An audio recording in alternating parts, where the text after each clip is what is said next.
make some pre-gaming. Yeah. Online pre-gaming. Yeah. Work up the crowd, little hype man. Yeah. Hello. Are we live? We are live. Shavua tov, Magita tov. Guys, we made it to Vienna. The promise of a generation. We did it. We're so happy to be here. And Sammy and Vini and Dana and everyone who's here have been amazing, amazing hosts for Shabbat. Hello. Hello. Come in, join our Facebook live stream. Yes, it's real. We are really here. So I don't have any words for this feeling to meet Jeremy and Rebecca for the first time in person. It's but mutual. It feels very warm in my heart. And I can't wait. Who's doing this week's words? I have some words. As you may have seen on our institution story, we have already spread some words, but Jeremy has more words. So I'm going to say something about words. No, I'm just kidding. I actually want to say, it's my, we're in Vienna. It's my first time in Vienna in maybe 6 or 7 or 8 years, something like that. But I had a memory. When I went to synagogue last night, I went to the Tempelstadt synagogue. Stadttempel, that one. That was close.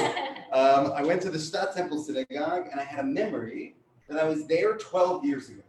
And I was there 12 years ago, and I was actually backpacking through Europe. For your bar mitzvah. Yes. I was backpacking through Europe to try to be like the most stereotypical American I could be. And I was, and everywhere I went when I was traveling in Europe, I tried to go to the synagogue. And I remember when I came to the Stadttempel synagogue, they didn't want to let me in. And I had to sort of like be a cute little American Jew who's like, oh, is the Israeli here, And like I talked to the Israeli and I was like, oh, something like that. And eventually they let me in. And I remember seeing it and see how beautiful it was. And I remember being struck by that. And actually everywhere I went in Europe, I was always able to finagle my way into the synagogue. And the truth is actually at that point in my life, I wasn't particularly observant. I actually didn't really care about Judaism before I came and started backpacking in Europe and visiting synagogues. And everywhere I went, they let me in. And first off, there's a privilege with that because like I look the part, I'm a very Jewy looking person. And I think it's important to know that. But also they didn't have to let me in. And it reminds me of the story in the Gemara in Brachot about Rabban Gamliel. Rabban Gamliel is the head of the Beit Midrash, and he used to put a guard outside the Beit Midrash, and he would only let people in if their insides were like their outsides, if they were perfect, if they were exactly the kind of person who needed to be let in. And eventually Rabban Gamliel, he insults everybody else, especially Rabbi Yoshua, and everybody's mad at him, so they kick him out, and they throw away the guard, and suddenly they let everybody in, and they added 400 or maybe 700 chairs to the study, benches to the study hall, and they say that on that day, any halakha that hadn't been solved, any law, any Talmudic debate that they didn't know was solved on that day. It was the day when the most chidushim, the most innovations in Torah were created out of any day in the history of the Sanhedrin. And it shows me that when we let people in, we never know what might happen. It's really, really easy to be closed, to be saying we're looking for a certain type of person and they have to be young and cool. And you know what? I'm neither young nor cool, but people still let me in. Who are the people we're not letting in? And how do we throw away the guard at the door to make sure they get it?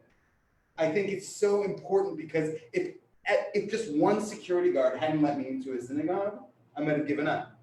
I might have said, forget it. I don't want to do this. Like, this Judaism thing, I might have done it. But because they let me in, I kept exploring on this journey that led me to Sammy in Vienna today. And so I want to say, wherever you are, you gatekeepers of Jewish life, if someone comes to you and starts banging at the door, let them in. And with that, I'll pass it off to Sammy. We heard that Sammy gave a Dvar Torah in the place we went to shul today. So, no, just kidding. No, we are very excited that we are here to make Havdallah and sing together in person. It'll be a little bit ad hoc because we're in an Airbnb, but we do have the famous Havdallah candle from Sammy's mom, which is really, really cool. So feeling that family spirit here in Vienna, all directly from Sammy's mom. It's really awesome. And here is going to be our. I just want to say it's so lovely to have all our Viennese guests. Base Berlin does Vienna. It's Yes. really lovely. Oh, hi everyone. Surprise! Like, I don't know. Just light the match or light the candle? I think light the candle. Light the candle. Yeah. But probably with the It's match already that's not used. used. Yeah. I think I would lie with other ones.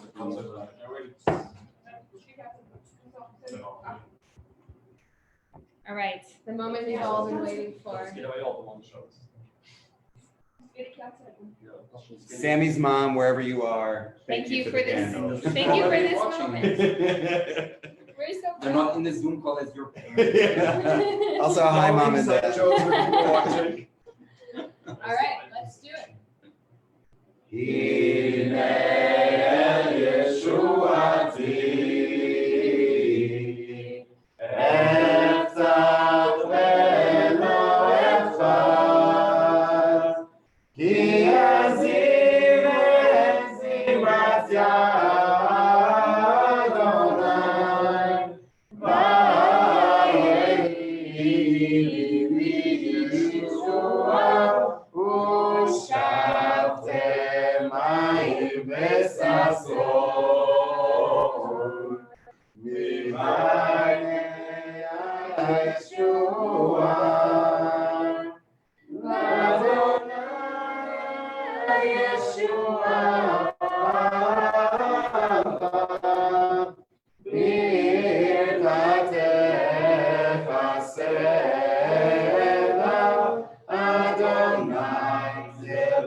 Baruch atah Adonai Eloheinu melech haolam המבדיל בין קודש לחול, בין אור לחושך, בין ישראל לעמים, בין יום השביעי לששת ימי המעשה. ברוך אתה אדוני, המבדיל בין קודש לחול. אמן.